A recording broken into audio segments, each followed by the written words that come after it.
Malgré la guerre qu'il y a au Nord Kivu, au Sud Kivu, c'est depuis 3 ans qu'il y a une guerre au Nord Kivu, mais les élèves, les enseignants, les parents se sont donné en fait que les élèves puissent étudier.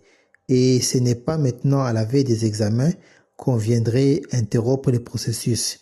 Ils sont prêts pour les examens et le gouvernement doit savoir que à remettre en cause la passation des examens, c'est compromettre l'avenir de ces enfants qui se sont y sacrifiés. Et autre chose aussi, ce n'est pas la première fois qu'il y a la guerre au Nord Kivu. Même lors de la période du RCD, lorsque le pays était partitionné, il y avait examen d'État. Même à l'époque du CNDP, il y avait examen d'État. Tout ça en ouvrant des couloirs humanitaires, en partenariat avec l'UNICEF, la MONUC à l'époque, qui est actuellement la MONUSCO. Il y a donc la possibilité de sauver l'année scolaire.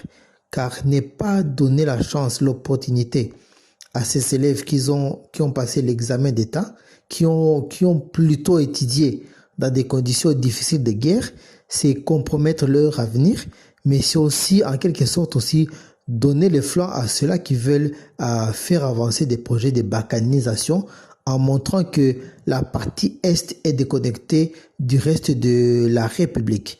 Le gouvernement a le devoir d'assurer la défense des droits à l'éducation pour chaque Congolais, peu importe sa résidence, mais aussi de réaffirmer l'unicité du pays.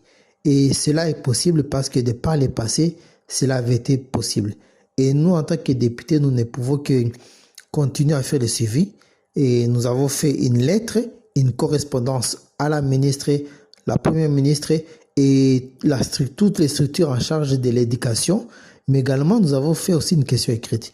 Et nous espérons que nous aurons une réponse le plus vite, afin que les élèves qui sont des provinces concernées, que ce soit Nord Kivu 1 ou le Sud Kivu 1 et 3, puissent passer toutes les épreuves certificatives. Il n'y a pas seulement que l'examen.